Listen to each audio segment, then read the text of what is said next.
Good afternoon, everyone. My name is Ron Klein, and as chair of the Jewish Democratic Council of America, I want to welcome you to today's conversation. 2 weeks out, and how the Jewish vote will make a difference.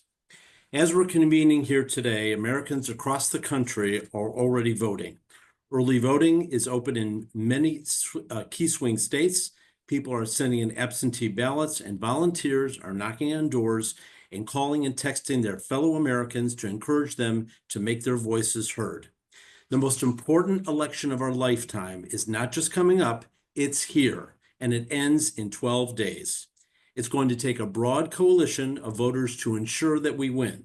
Here at JDCA, we have been pursuing a wide range of Jewish voters, Democrats, independents, and even some Republicans, to make the case for why Vice President Kamala Harris is the best choice to lead our country into the future. Our events and messaging have included leading conservatives and liberal leaders speaking from their perspectives from one end of the political spectrum to the other as to why Kamala Harris is best for America, best for Israel, best for the Jewish people, and how she is best for America's leadership role in the world. We know this race is going to be close, and we need your help. To date, JDCA has mobilized thousands of Jewish volunteers, including many of you on this call, who have helped us make more than 1.7 million direct voter engagements.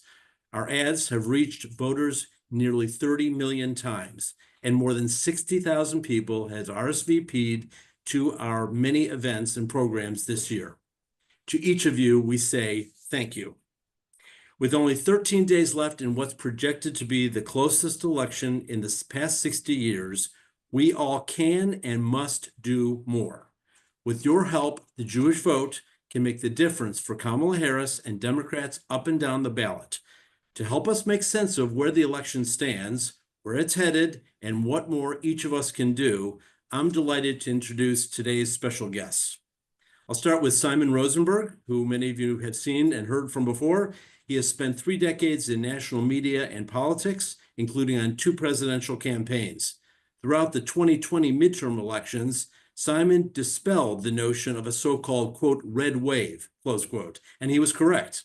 He now leads the Hopium Chronicles community. We also have with us Jeremy Ben-Ami, who is the president and founder of J Street. Jeremy's political experience includes serving as deputy domestic political advisor in the Clinton White House and working on several presidential campaigns, including serving with fellow panelist Simon Rosenberg in the 1992 Clinton War Room. And finally, our last special guest is Jim Gerstein, who is one of America's leading experts in Jewish voting patterns and a founding partner of GBAO, a public opinion research organization. Jim has worked as a pollster for various candidate and independent campaigns for U.S. Senate, House, and local elections, as well as organizations, including us at JDCA and J Street as well. Thank you all for joining us. I'm now pleased to turn things over to JDCA CEO Halie Soifer to moderate today's conversation. Halie? Thank you, Ron, and thanks to the hundreds of you who have joined us today to discuss this critically important election and the Jewish vote. As I wrote today in the foreword, and we're going to post that in the chat, when elections are this close, the Jewish vote has an outsized impact, given our relatively high turnout rates, our concentration in key states, and these are the states that will determine the outcome of this election. Jewish Americans show up in higher numbers than the average American voter and are among the most consistently liberal and democratic voters. An average of 3 out of 4 Jewish voters have supported the Democratic presidential candidate in every election since 1992, since that war room, and we're aiming to continue this time-honored tradition this year in 2024 because the stakes have never been higher.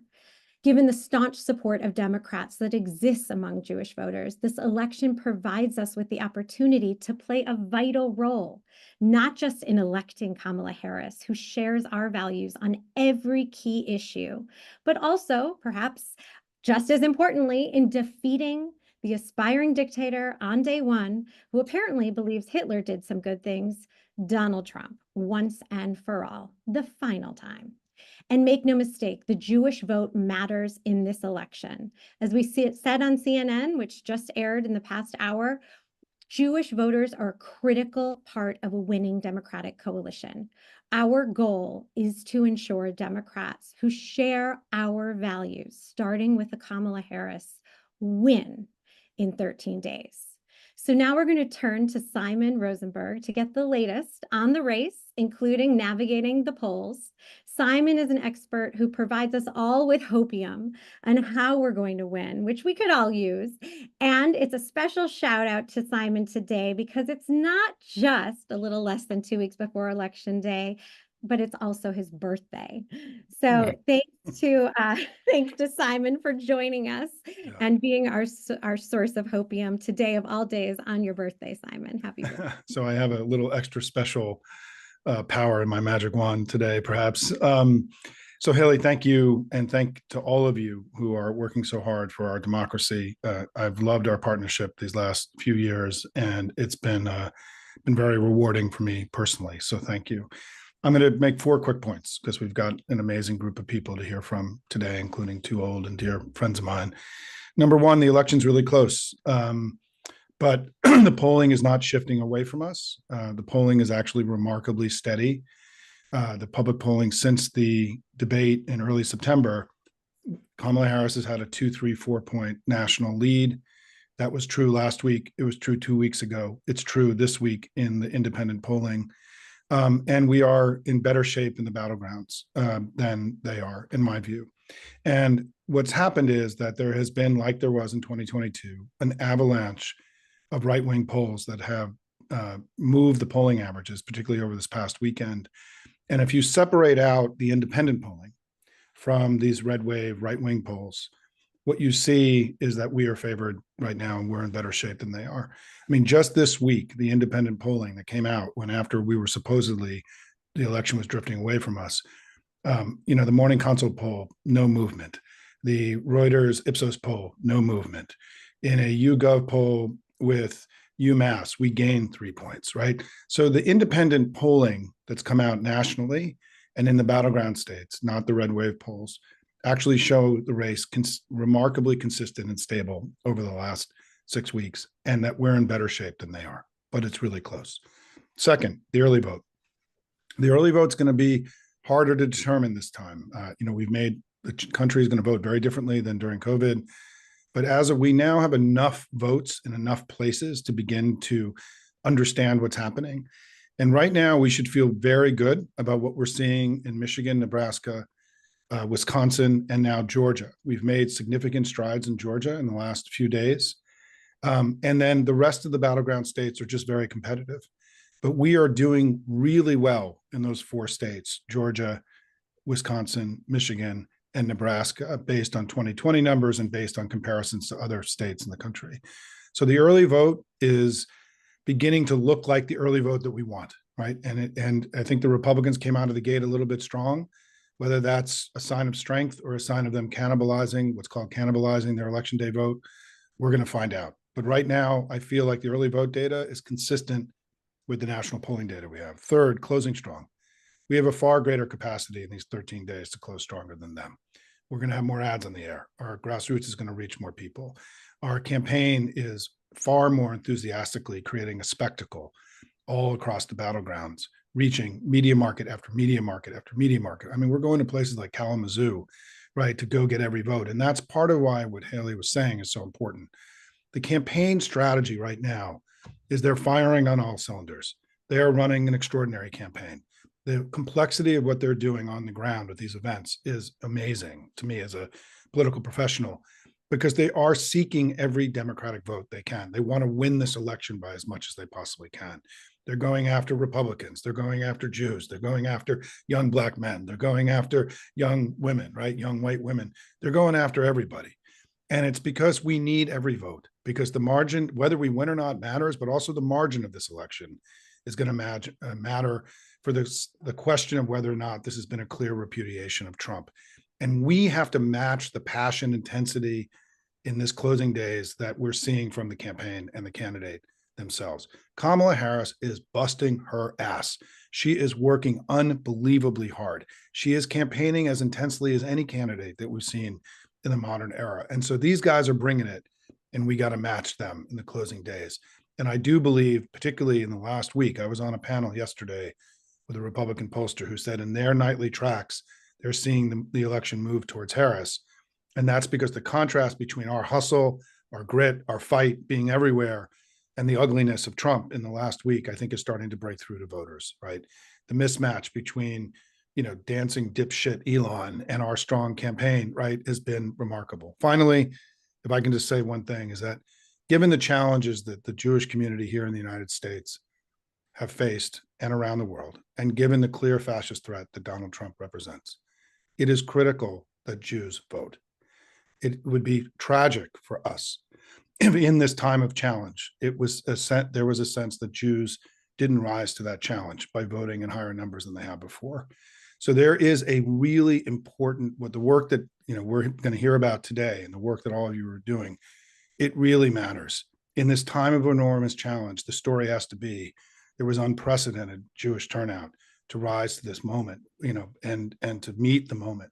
It's critical. So the work that you're going to do, the money that you're going to give, everything this amazing team is going to execute in the next 13 days, we got to be there by their side, because the performance of Jews in this election is really going to matter to all of us after November. So Halie, I'm optimistic. You're optimistic. That's wonderful. We are too. Because I know you are looking at every poll, and you had mentioned specifically the influence of right-wing polls trying to change the polling average. There's the poly market. I know you've written about poly market voodoo.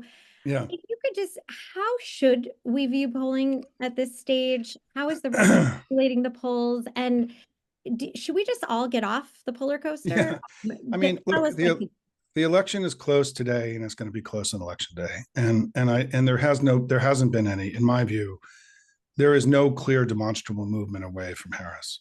I know that if you're reading Nate Silver and you're reading 538 forecast, you saw things tip over towards Trump this weekend. On Wednesday, from Wednesday to Saturday, Republicans dropped 10 polls into the national averages and moved 538's average from 2.6 to Harris to 1.8. And that tipped everything. That movement of 0.8 of a point tipped all the averages. When you hear people say, well, they account for these polls and the averages, no, they don't. That's a lie, right? And what's happened is, the way to think about this is that the good faith efforts by 538 and others to kind of aggregate and make sense of all this disparate data has been hacked by bad faith and malevolent Republicans. They got hacked in 2022 and created a false understanding of the election, the red wave, and they're doing it again. They've released more than 80 polls since the end of August by 31 different organizations. They've mostly focused on Pennsylvania and North Carolina. In October, there have been 31 polls in Pennsylvania. 19 of them are by Republican pollsters or right-aligned pollsters. In North Carolina, it's also a majority since the beginning of September. They've worked the averages to make it look like Trump's winning. And the reason, I think there are three reasons why they're doing that, if I can indulge me, Halie. One is that Trump needs, the core narrative of Donald Trump is that he's winning in the polls and he's strong, and Kamala's losing in the polls and she's weak. Trump is using this as a tool to obscure his ugliness, because what he can say is that I may be a rapist, a fraudster, a traitor, and a felon, but I'm leading in the polls and I'm strong. I may be a bigot, a xenophobe, a misogynist, and a racist, but I'm leading in the polls and I'm strong. I may be XXX, right? I may want to end American democracy for all time, end the Western order that's kept us safe, destroy the global economy that's made us prosperous, but I'm leading in the polls and I'm strong, and she's weak. Number two is that I think they're using this in particular for their undecideds and their people they're trying to reach, to show that he is strong and he's winning, and it's the bandwagon effect. Third is they're laying the predicate to contest the election. They need to have a map showing them winning. And now I would be willing to bet in polling, just like they were able to convince people that FEMA was stealing money from people in North Carolina and giving it to undocumented immigrants. I'm willing to bet that 80% of their supporters believe Donald Trump's winning the election when he isn't. And so they're conditioning their vote in order to contest the election. And then finally, and most importantly, they wouldn't be going to these extraordinary lengths, 80 polls, 31 different organizations, and so on, if they were winning the election. It is a sign of weakness. When you cheat, it's a sign that you know you're losing. And all of this and other what I call fuckery coming from the right in this election cycle is, again, a signal of their weakness and not their strength. So that's my thoughts. Okay. Well, your birthday gift to all of us was a hopium. Yes. And I think we should all get off that polar coaster and start knocking doors. So I'll do more. We do more, worry less, right? Isn't that true? Exactly. Because according to Ben Wickler, this race is within the margin of effort. Yeah. And we're going to make a greater effort. Thank you, Simon, and happy birthday to you. Thank you so much. Jim, more on polling, Jim. You recently conducted a poll through JDCA of battleground state Jewish voters that showed Harris leading Trump in a head-to-head 71 to 26 with 4% undecided voters. These are essentially the same numbers that we saw in the poll that JDCA conducted in September, which was national. If you could just describe to us where you think the Jewish vote is, and how it compares with previous elections, and if we should expect any variance in terms of what will happen between now and Election Day in terms of the Jewish vote. Sure. And first of all, thank you for hosting, Halie and Jeremy. It's great to be here with you all, and really a big shout out to the amazing work that both organizations are doing. And to Simon, happy 21st birthday. I hope you are enjoying it. As always, great to hear your analysis. So thank you. With regards to the Jewish vote, I would say there are a few key features to it. First of all, it is a very stable vote, and there are not a lot of undecided voters here. This is a very well-educated constituency that has very firmly held political beliefs and values. What are those beliefs and values? They are liberal. They identify as Democrats. They have a deep distrust and anger toward Trump and the Republicans. His unfavorable rating is over 70%, which makes it impossible for Republicans to make real inroads with Jewish voters. That's not unique to him. It's also true about the Republican Party, and it's been true for a long time. It's not a new Trump phenomenon. I would also say that another piece to what drives the Jewish vote is what is important to Jewish voters, and they are passionate about issues that are closely identified with Kamala Harris's strengths, particularly the future of democracy and abortion rights. Those are the top issues for Jewish voters, and they very firmly want a Democrat in the Oval Office to protect both abortion rights and the future of democracy. Now, we have had a very traumatic year as Jews in the United States, Jews around the world. It has been a horrible year since October 7th, and what happened, the attack on Israel, the aftermath, all sorts of things are going on that would raise a reasonable question of, is something going to be different in this election? Are new events, major events that are traumatic for American Jews, have those things changed anything as how they view politics and how they'll view this election? And we looked at this very carefully over multiple surveys with Jewish voters going back to about a month after October 7th.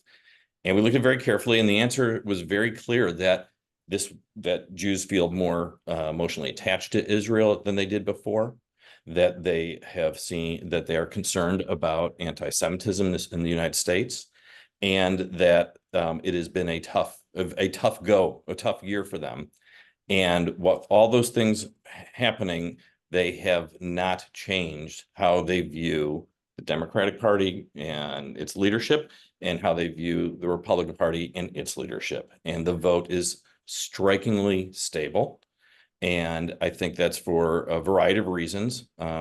Starting with, they agree with Kamala Harris and the Democratic Party's approach to all of these issues far more than they do the Republican Party and Donald Trump. It does not flow that people see anti-Semitism as a rising concern for them. And then they hear Donald Trump say how great he was for Israel, and that if Jews don't vote for him, then they hate their religion. That doesn't lead, those two things don't lead somebody to say, you know what, I'm going to change how I view this and vote for Donald Trump. And so there's a lot of chatter out there. There's a lot of talk out there about this. Is this going to be the year that things change? And we've looked at it very carefully. And just as we've seen it every 2 and every 4 years, this is not a year in which we see any evidence of changing patterns in how Jews are approaching this election. So I'm sure there'll be other follow-ups, but that's the core of where I see things based on the many surveys that we've done among Jewish voters over the past year. Thanks, Jim. Well, we've been getting quite a few thoughts, questions, comments in the chat specifically related to this issue, because in addition to the fact that we see this every 4 years, that Republicans believe this will be the time that they make inroads with Jewish voters, and it never really comes to be, they're investing an extraordinary amount. There's a lot of disinformation targeting Jewish voters this cycle that is aimed at making those inroads. We have someone who says she's seen that projections that Donald Trump will get as high as 90% in this election. What is your prediction based on all that you are seeing in terms of where the Jewish vote will land in this election?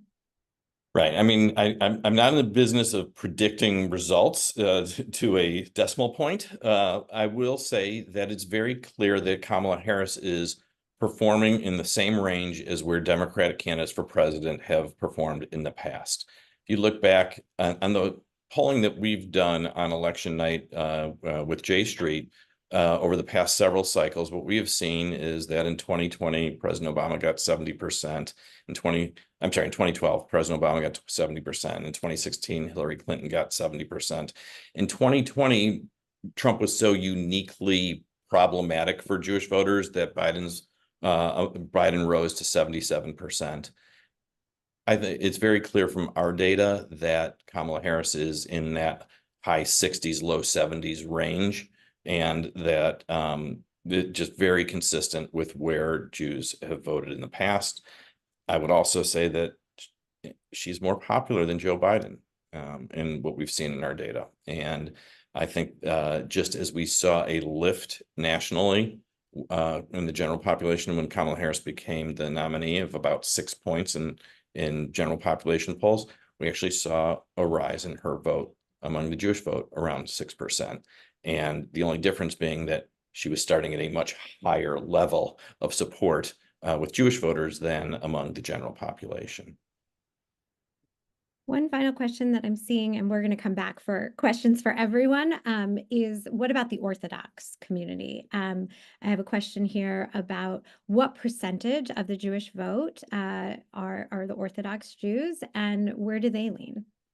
So the Orthodox population in the United States is about 9% of the Jewish vote. This is according to Pew Research, which has done the gold standard of research among the Jewish population over a couple of major studies in 2013 and 2020.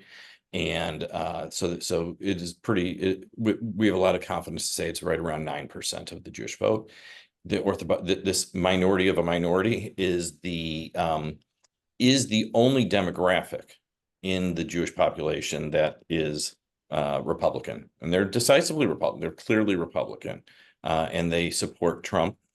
We see while Harris performs, in the 80% range among Reform Jews and Jews who don't have a denomination, in this 60% range for Jews who identify their denomination as conservative. Among Orthodox Jews, she's basically in the teens or in terms of her support. Well, Jim, actually, one more follow-up on that point, because we have seen a lot of polls out there recently that say they're polling Jewish voters. You mentioned the Pew gold standard in terms of the 4 denominations that are out there. Of course, Orthodox, Reform, Conservative, and the 4th, unaffiliated, which is really important. What do you make of some of these polls where the numbers are so different than the polling that you and Pew and others have done? Haley, I'm so glad you asked me that. I can't tell you the number of emails and texts I get in the morning when some random poll gets released of Jewish that feeds the story. And maybe this is funded by the same network that Simon is talking about the red wave dumps, maybe for other reasons that connect to U.S. foreign policy and how they want America to be approaching it. But for whatever the reason, there is a lot of shoddy polling out there, both of the general population and among the Jewish population. And what I would say to everybody here who I strongly suspect follows these things closely is that when you see something that's billed as a Jewish poll, there's a few things that you want to make sure. One is that it's actually a Jewish poll or poll of Jewish voters, not just a subset in a national poll in which people ask their religion. And why is that so important? It's because the biggest predictor of Jewish voting behavior is their denomination, as we just talked about in your previous question. And polls that don't ask whether somebody is Reform, conservative, Orthodox, or not affiliated with anything, with any denomination, it's completely impossible to assess the quality of that sample. Those samples that are subsets tend to be more Republican because they are not getting a representative Jewish sample. And also because Pew has identified about what they deem to be about 20 to 25% of the Jewish population, that if you're just asked what's your religion, they won't say Judaism. But if you say nothing, or you say agnostic or atheist, they'll say, well, even though you didn't say your religion is Jewish, are you Jewish? Do you consider yourself Jewish? And then you get a whole extra part of the Jewish population that says, yeah, that's me. And that's about 20 to 25%, and that is a very Democratic constituency.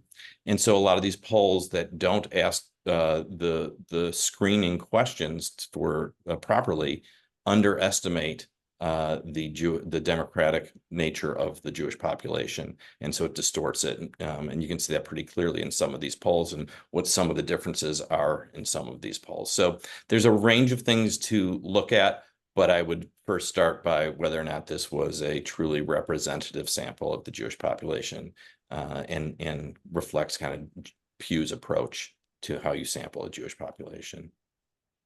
Thank you, Jim. Okay, so I think the conclusion there is again, get off the roller coaster and time to get out and knock doors. Okay, Jeremy, you have been a part of presidential elections going back decades and have seen repeated Republican efforts to politicize support of Israel in many consecutive failed attempts to make inroads with Jewish voters. How do you think this election is similar, and maybe how it's different from what we've seen in the past in terms of Republican campaigns targeting Jewish voters? Great. Well, let me just start by saying thank you, Haley. It's wonderful to be doing a lot together this cycle. There's a lot of partnership between JDCA and J Street, and a lot of shared values and certainly shared politics. And so it's just great to be with you. And thank you for everything that you and Ron and the whole team are doing. And happy birthday to my friend Simon. Very exciting. You continue to try to catch up to me in age, but you always just fall a little short. Sorry about that. But it's just, 1 year, make that extra year up at some point. So it's great to be here. Look, this is a playbook that you and I both know well. You've been at this for a little while too, and your counterpart at the RJC, has been around as long as I have. And every single cycle there is something that they are seeking to use to trigger a reaction, sort of a more tribal reaction that they believe is out there among Jews, whether it is fear of presidential candidate whose middle name is Hussein, or it is a sense that a Democratic administration is giving away the store to the mullahs in Tehran, or fear of an Iranian nuclear weapon. There's always something to put $10 million of Miri Medelson's money behind, and to run those ads. And really, it doesn't seem to matter whether there's a war, whether it's anti-Semitism on campus, whether it's Iran, whether it's the nature of the candidate. There's always some attempt to stir up the internal fear and hope that type of a campaign will overcome the very basic value set that Jim was talking about, that really is what powers the American Jewish vote. The reason why there is no chance of really a significant shift in the Jewish vote is because of the core values that American Jews hold and the things that they are voting for and the things that motivate them, are fundamental. And it's why the unfavorability of Donald Trump, of Mitt Romney, of even John McCain, of Mitch McConnell. I mean, you can just go down the list of every single Republican figure. And by the way, I'll just throw in Bibi Netanyahu, that if you add in Netanyahu, his numbers are just like a Republican. And so it is very, very hard for them to use that kind of fear mongering with the 70% of Jewish Americans who hold these fundamentally liberal and democratic values. And so, yes, Biden got to 77, but as Jim said,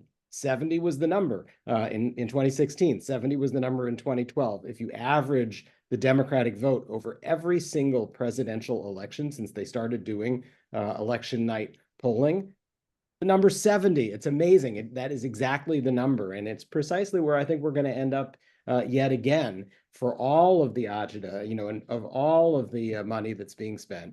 And I've seen this movie over and over and over again. And yes, it has the same ending. Now, having said that, I will acknowledge that 2024 is different, right? We have never held one of these elections in the middle of this kind of environment, in the middle of this war, in the middle of this rise in anti-Semitism. And I do think that the circumstances around us are different. And so Jim is appropriately hesitant to put himself out there and say precisely what the number is going to be.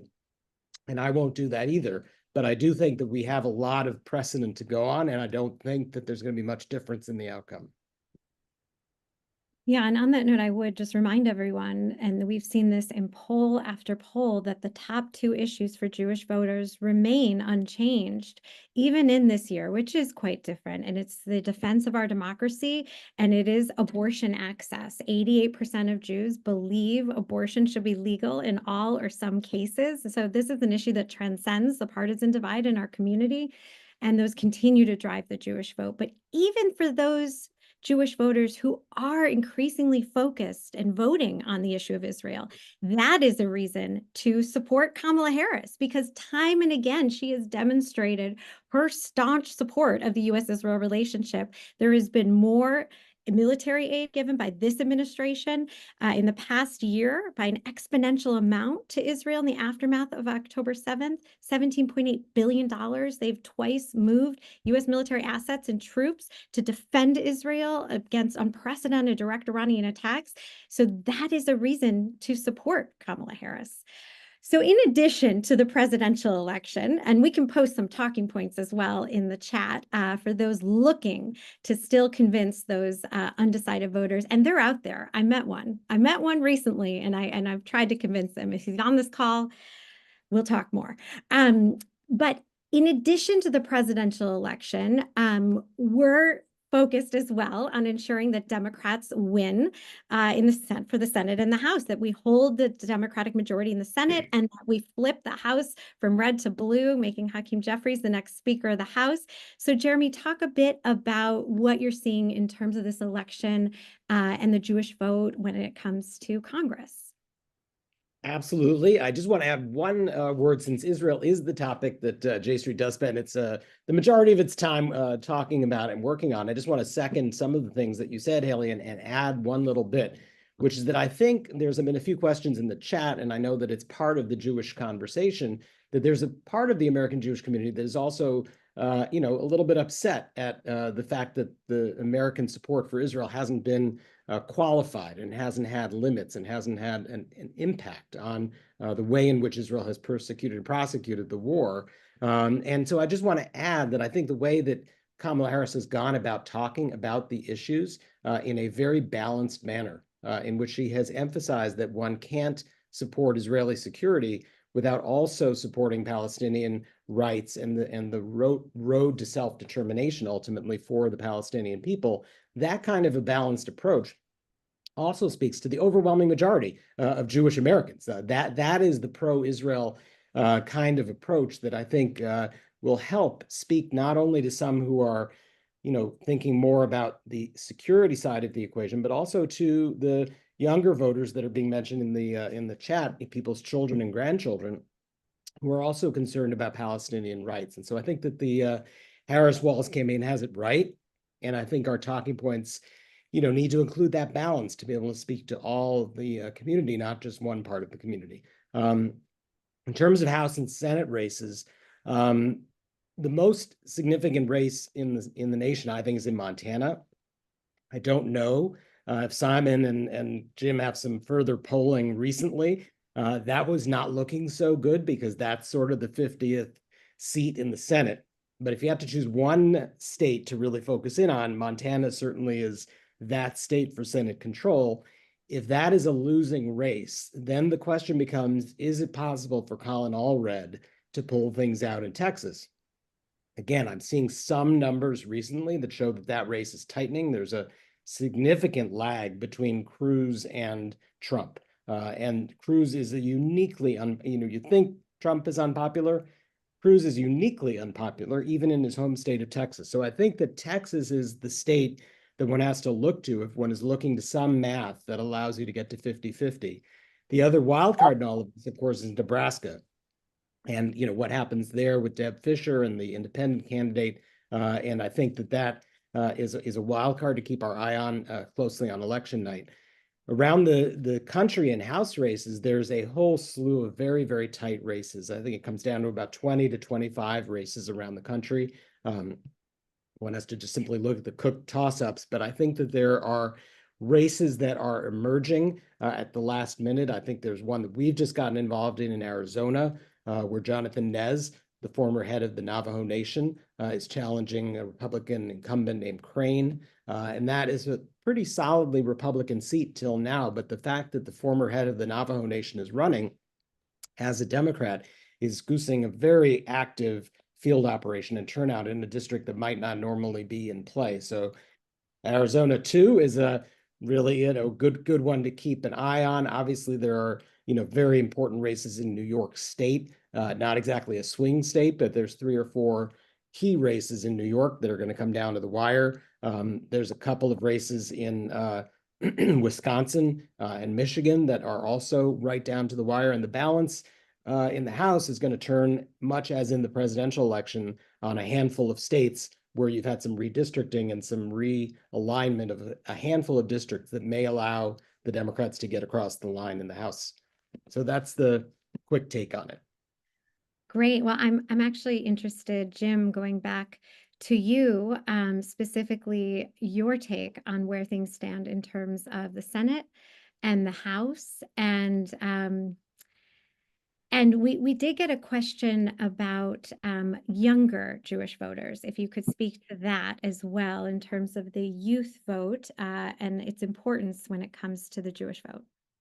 Sure. So I would start by saying I think Jeremy outlined it very clearly and accurately in terms of the where things stand in the Senate and the House. I would make a point about Texas. Full disclosure, Colin Allred is one of our clients, but I think this is a fascinating race that is very, very close. And would note for folks that in Texas, 8.5 million people voted in 2016 for president, and 11 million voted for president in Texas in 2020. So a 2.5 million person increase. And we saw that the margin went from +9 Republican to +5.5 Republican between those two waves. Texas is a very dynamic state. I think that is and in addition to Cruz being a uniquely awful person or candidate, Colin Allred is a uniquely special and talented and amazing. And I encourage folks to look at that. There are other, the House is also, I think there may be some surprises in various districts across the country. We're doing the polling for the DCCC battleground. And I can just say that we have several seats that we can pick up, and they may be a little bit off the radar because they're not in presidential swing states. As Jeremy noted, some of them, they're actually in some pretty blue states as well. Or blue districts in red states. And so I think that's very interesting. I think just as we have a very close election at the presidency, we do in the Senate and we do in the House. And it is, every vote is going to matter, to go back to the original theme of what you were saying earlier, Halie. In terms of the younger Jewish vote, it's very interesting. It's a fascinating piece of the Jewish electorate. They are voting for Kamala Harris more than any other age group, but they also have a lot of mixed feelings over what's been going on over the past year. They tend to think anti-Semitism. They are not as concerned about anti-Semitism as older generations. They're not as concerned about anti-Semitism on college campuses as older generations. It's not to say they don't care about it or they're not interested. It's not as pressing or as concerning to them as it is for their parents or their grandparents. They also have expressed more hesitancy and concern about how much the U.S. has supported Israel's conduct in the war. I mean, they're very emotionally attached to Israel. They care about Israel. Their attachment to Israel rose higher than any other age group after October 7th. But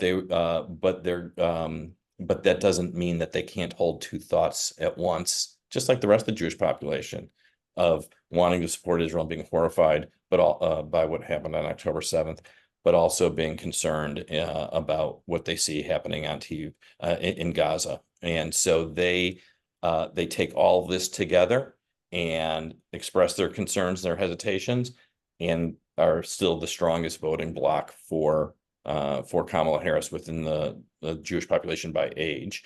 And ultimately, they just are very liberal and very focused on abortion rights and democracy and climate change, actually, and like the rest of the population, kind of loathe Donald Trump and what he stands for. Great. Thank you, Jim. And I would just say that JDCA, I know J Street as well, is very invested in younger voters. We're proud to have 46 campus fellows getting out the vote on their campuses, especially in those battleground states, which is so important. Simon, back to you. I thought perhaps you would be the best one to address this question. And to be clear, we're taking questions now from the chat. We had someone say, I've read some things about Harris going too negative with her words on Trump. Is this going to have an impact? Now, we've talked a bit about, is it better to be on the defense or the offense? And I think that nobody makes the case against Trump more clearly and succinctly than you have repeatedly in your case about you'd rather be us than them. But if you could talk about that, and especially why going on the offense may actually be a winning strategy when it comes to independent voters. Oh, you're muted.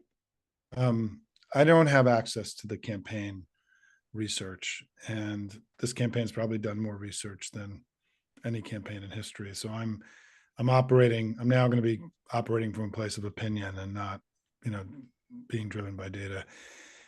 I think that part of the reason that Kamala Harris surged the way she did after the change happened was this basic opening statement she had every time she spoke, where she said, you know me as a vice president and as a senator, but before then I was a prosecutor and I was an attorney general, and that I know people like Donald Trump and I prosecuted them successfully. And I think this was so important for her to sort of establish that she could defeat him, that she wasn't intimidated by him, that she was strong and she put people in jail, and that she could manage people like Donald Trump. And I think that I think that what they know in terms of the close, right? Yes, we have to make our case for how we're going to make America better and all these things. But I think when I got asked yesterday in a presentation I gave, why do I think things are as close as they are? And I think because we once again kind of failed to make the definitive indictment of Trump. I think that, we still haven't totally figured out how to express the danger that he is. And I think that, so two things I would say. One is that I think the indictment of him is essential in these closing weeks. And, we have to be on two tracks, right? We have to be making our case for what we want to do. And we have to, like every campaign, and remind people about why the other guy's not so good, right? And I think that what's changed, my own sort of, I've come to believe that what's changing in the election right now is that they're now sort of reminding voters about his unhinged behavior and his craziness. It matters now. It's, for whatever reason, you never know in a campaign, right? When things break through, that, I talked to a good friend of ours, JB Persh, Jim, 10 days ago, who told me in their groups in the Senate Majority PAC that Trump's unhinged behavior was starting to come up unprompted in the focus groups, that this was a change, and they were coming up frequently, and that there was legitimate concerns that people had about his capacity to do the job, whether he was fit.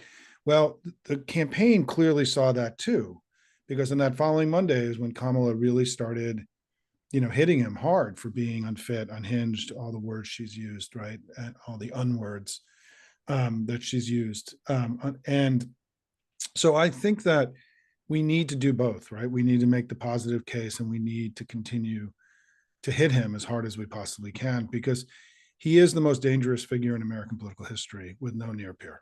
And that it is our obligation to tell the American people this. It's our obligation to inform the American people about his ruinous economic policies, his ruinous security strategies, his ruinous, his willingness to become a fascist dictator and end American democracy, his willingness to make the lives of women even worse than they are today. All these things are fair game. And I will say that when Kamala Harris wins, I think one of the central reasons she is going to win is that she's done a better job in indicting Trump than any other Democratic politician in the last 9 years. And it's in part, I think it's possible that her experience as a prosecutor gave her tools and confidence to take him down that other politicians may not have had. And so I also just want to delight in what happened with Rudy Giuliani yesterday, if I can just do that for a second, which is that Rudy was ordered by a judge to turn over all of his assets, his penthouse apartment in New York, his fancy cars, all of his resources, to the two women that he defamed in Georgia, who are now going to be owners of one of the most expensive apartments in New York City next week. And it's a reminder of the criminality, the malevolence, that the Star Wars bar nature of MAGA, that Rudy Giuliani at this moment, at this critical moment, will be stripped of all that he owns, including the place that he lives, in the next 7 days. And, I don't know how you all feel about it, but I feel, I think it makes me feel good, to be honest. And so that's my answer, Halie. Thank you. Yeah, the Star Wars bar is it's an interesting image of Steve Bannon and Steve Miller, and you can just picture them all there. The MAGA Star Wars bar. Yeah, it's actually quite frightening. Yeah. Okay, so the final question, and we'll ask for everyone to give a short answer. People seem pumped. They're ready to go. So what is the most impactful thing that supporters can do to get out the vote and have the biggest impact in these final 13 days? Simon, we'll start with you. What do you advise? I'll be quick. Well, work with you, and bolster your operation, channel it through what you're doing. It's a very smart and savvy program that you have.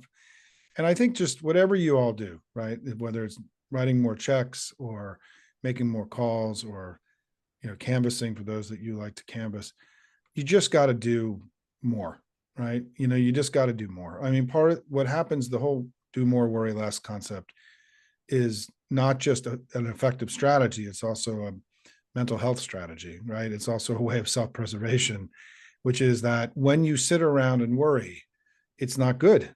So don't do it, right? Don't worry. Don't go to worry, go to work and do more. And so one way to channel the rising anxiety that exists in the family is to do more work and to channel that into good works, and start with working with Halie and whatever she asks you to do.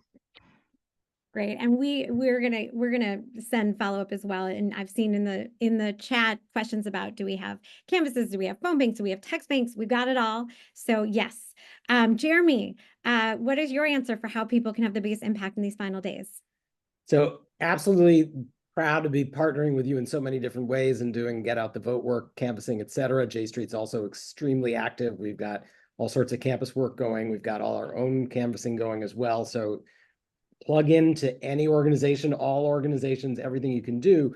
There's one other thing I did want to put on the table, though, which is this set of electronic tools that are out there for relational organizing. It's a new concept to some people, particularly people who have been doing politics for decades and decades and are used to, just getting on a phone or knocking on a door. But the single best way to influence someone's vote is to have it be somebody, the messenger be somebody that they know, a trusted friend, family member, a figure of respect in their community, but people that they already know. And there are all sorts of new tools out there, things like Reach, which is an app that the campaign has been using, Swipe Blue.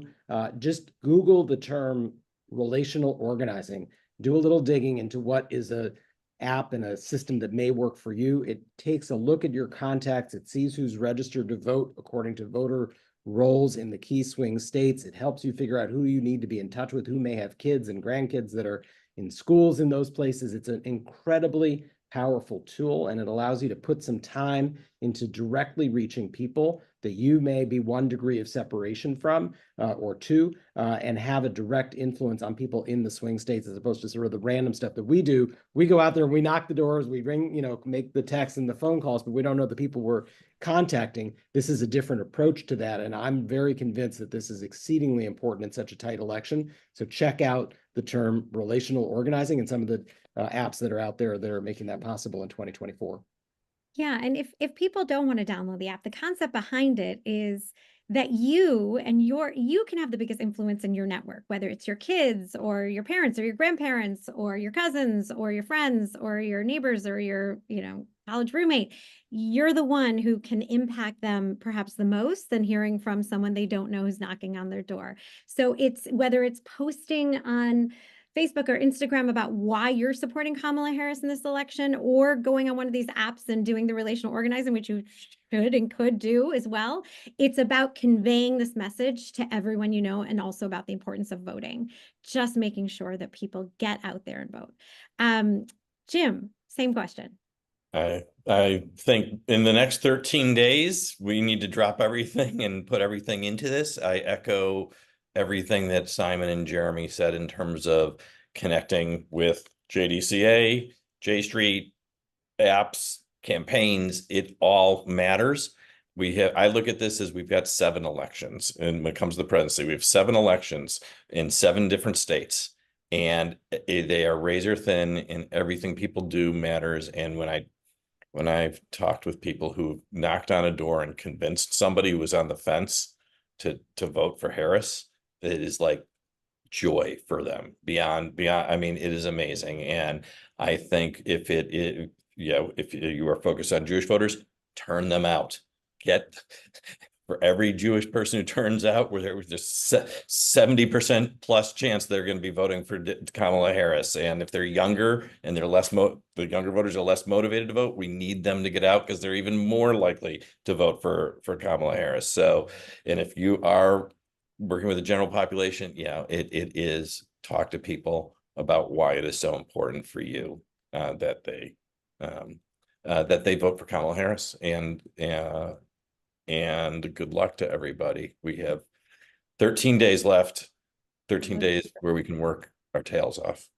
Okay, Simon had one more thing to add, especially because it's his birthday. Last Simon, I also, consistent with what Jeremy said, I want to talk about the negative of that, which is that resist sharing scary things with friends in these 13 days. Resist, don't hit send. Don't go to an email and send it to 50 of your friends saying, did you see this? And take your anxiety and your worry and throwing it through your networks. It isn't helpful. It's not constructive. Be more disciplined, right? End the election with joy and confidence and power, and don't end with worry and fear. And I think this is something that is particularly important right now, where keep your worry to yourself, do more, worry less. Don't export your worry through your networks. Export confidence and power and winning. And, that's what we enjoy. That's how we have to close here. And I think that we're all a little too prone to just send that simple email to your friend saying, did you see this? Not knowing whether it's actually important, not knowing whether it's really happening, not knowing if it really matters, but just, did you see this? Try to send as few of those as you possibly can, and send the ones which is, did you see how great we're doing in the early vote in Michigan? Or did you see how that amazing appearance by Kamala Harris last night? Or did you see Governor Walz calling Elon Musk a dipshit, right? Which is one of my favorite moments in the campaign.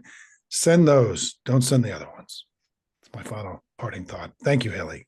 Okay, thank you so much. Thanks to our panelists for joining us today. We're going to turn it over for a wrap up from Bobby Saferstein, our Director of Programming, our Chief Program Officer. Bobby, over to you to tell everyone what they can be doing in these final few days. Thank you, Halie. Thanks to Jeremy, thanks to Simon, thanks to Jim, and all of you for joining us today. If today's conversation has made one thing clear, the Jewish vote can and will make a difference in this year's election. And each of us can and will make a difference in how many Jewish voters turn out to vote. We have just 13 days to ensure that when we wake up on the morning of November 6th, we will know that we have done everything we can to protect our democracy, to defend our freedoms, and build a better, safer, and more prosperous future for our country, our families, our Jewish communities, Israel, and for the world by electing Vice President Kamala Harris as our next president, and by electing Democrats across the country who share our Jewish and democratic values. Now is the time to get involved. Now is the time to make a difference. Now is the time to take action. To do so with JDCA, please visit jewishdems.org/do something. To sign up to Phone Bank, Text Bank, and Canvas with us now until the end of the election. While there, we also encourage you to join one of our state and local chapters and affiliates, make a financial contribution to support our work, and join our future programs and events like this. To join our canvases in key swing states, such as Arizona, Georgia, Wisconsin, Pennsylvania, and Michigan, and key swing districts in California and New York, please click on the link in the chat. We have a slate of extra special opportunities to join us on the ground in Michigan and Pennsylvania this weekend and next, so please do sign up. And we'll send you everything you need to travel with us and knock on doors to help close the margins. Next Wednesday, October 30th at 5 p.m., please join us as we kick off our final push to get out the Jewish vote with our last big virtual rally of the season, Last Call to Save Democracy. We'll be joined by elected officials, celebrities, thought leaders, and a surprise or two as we thank our volunteers and get energized to finish the 2024 election strong. You don't want to miss it. Please sign up at the link in the chat. With just 13 days left in this year's election cycle, we want to thank you for taking action with us. Wishing each of you a Chag Sameach. Now let's get out there and win. Thank you. See you soon.